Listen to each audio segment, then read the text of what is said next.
하나님께서는 성경을 통해 무엇을 말씀하시는 것일까? 성경 본문의 핵심으로 바로 들어갑니다. 여러분은 성령 충만하면 무슨 생각이 나시나요?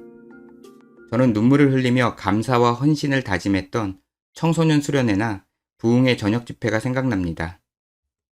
시간이 흘러 그 감동이 약해지면 우리는 성령 충만을 이야기하기도 합니다. 그럼 열정적인 찬양, 감동적인 설교, 극적인 회개나 선교의 간증 등으로 그 감동을 다시 얻으려 합니다. 왜냐하면 그러한 감격과 감동의 상태를 성령 충만이라고 생각하기 때문입니다. 진실한 그리스도인이라면 누구나 성령 충만하길 소망할 것입니다. 과연 성령 충만이란 무엇이며 어떻게 해야 성령 충만할 수 있을까? 오늘은 한 구독자께서 요청하신 에베소서 5장 18절의 성령 충만에 대해 생각해 보겠습니다. 성령 충만은 신약 성경에 갑자기 등장한 표현이 아닙니다. 구약 성경에도 영이 충만하다는 내용이 있습니다. 성막 기구를 만들 때 브살렐이 하나님의 영에 의해 아이디어와 기술력을 발휘했습니다. 그러한 상태를 하나님의 영이 충만하다고 했습니다.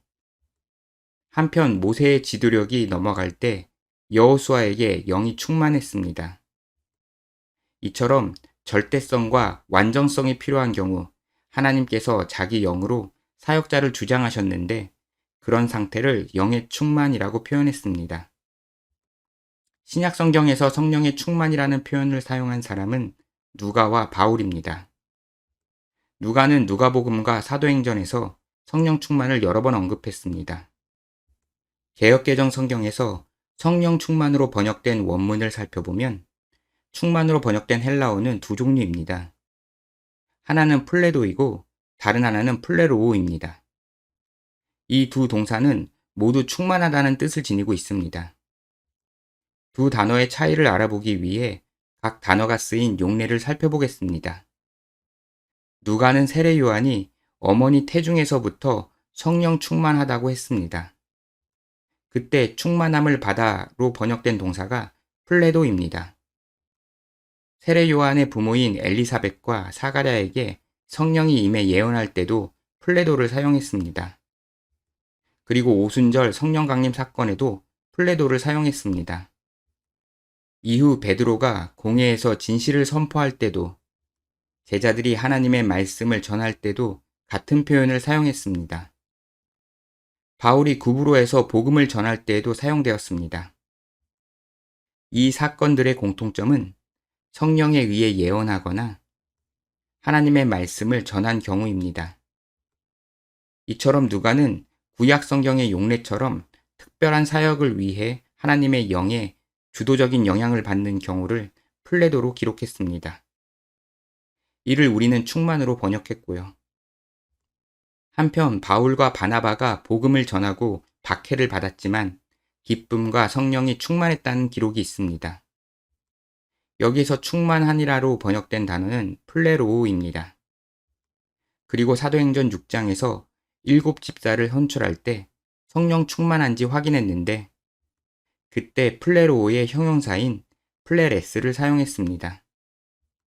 이후 7 집사 중 한 명인 스데반이 죽을 때도 같은 표현을 사용했습니다. 예수님께서 세례를 받으신 후에 성령 충만하셨다고 했는데 플레레스로 기록했습니다. 누가가 동사 플레로우와 그 변화형을 사용한 공통점은 인간이 성령을 온전히 순종하는 상태로 보입니다. 누가가 성령의 충만으로 사용한 두 동사 플레도와 플레로우의 용례를 살펴보았는데요. 칼로 자르듯 분명하게 구별하기에는 조심스럽지만 둘의 차이점은 다음이라고 생각합니다. 누가는 특별한 목적을 위한 하나님 편에서의 주도적인 일하심을 플레도로 표현했고 내주하시는 성령에 의한 순종과 같은 인간의 반응을 플레로우로 표현했습니다. 지금까지 살펴보았듯 누가는 성령 충만이라는 표현을 많이 사용했는데요. 그에 비해 바울은 성령 충만을 한 번만 언급했습니다. 그 내용이 바로 오늘 우리가 알아보려는 에베소서 5장 18절입니다. 바울이 말한 성령으로 충만함을 받으라는 의미를 알기 위해 세 가지를 생각해 보겠습니다. 첫째, 바울은 동사 플레로우로 충만함을 표현했습니다. 누가의 용례에 의하면 내주하시는 성령에 의해 온전히 순종하는 상태입니다. 둘째, 문법적으로 충만함을 받으라는 플레로우의 수동 명령형입니다. 직역하면 성령으로 충만되라 정도입니다. 인간 편에서 성령을 어떻게 할 수 없기에 수동형으로, 인간이 성령의 지도를 따라야 하기에 명령형으로 말한 것입니다. 셋째, 문맥 가운데 뜬금없이 술 취하지 말라고 했는데요. 그래서 대개 술에 취하면 술 기운의 지배를 받는 것처럼 성령 충만은 성령의 지배를 받는다는 비유로 해석합니다. 그러나 이전 문맥을 보면 술 취해서 방탕하게 인생을 보내지 말고 성령의 지도에 순종하며 살라는 의미입니다. 여기까지 내용을 정리하여 성령 충만이란 무엇인가에 대해 답변 드리겠습니다. 성경을 엄밀하게 보면 성령 충만을 두 가지로 구분할 수 있습니다. 하나는 하나님의 예언이나 사역을 위해 인간이 성령의 강한 영향력을 받는 경우를 성령 충만이라고 합니다. 이 경우는 거듭남의 여부와 상관없습니다. 다른 하나는 거듭난 이후 내주하시는 성령의 인도하심에 온전히 순종하는 상태를 성령 충만이라고 합니다. 그런데 우리는 이 두 경우를 구별하지 않고 성령 충만이라는 같은 용어로 사용하고 있습니다. 권위 있는 학자들께서 개념을 정리해 주시고 그 용어가 구별된 성경 번역본을 가질 수 있다면 좋을 듯 합니다. 에베소서의 성령으로 충만함을 받으라는 후자인 개념을 명령형으로 말해 성령의 지도에 온전히 순종하라는 의미입니다. 다음으로 어떻게 성령 충만할 수 있는가에 대해 답변 드리겠습니다. 저는 어떻게 성령 충만할 수 있는가는 별로 좋은 질문이 아니라고 생각합니다. 왜냐하면 전자의 경우처럼 성령께서 인간에게 지배력을 행사하는 성령 충만은 하나님의 뜻이기에 우리가 어떻게 할 수 없습니다. 한편 후자의 경우 거듭난 사람에게 내주하시는 성령은 율법의 진리와 죄를 깨닫는 지혜를 주십니다.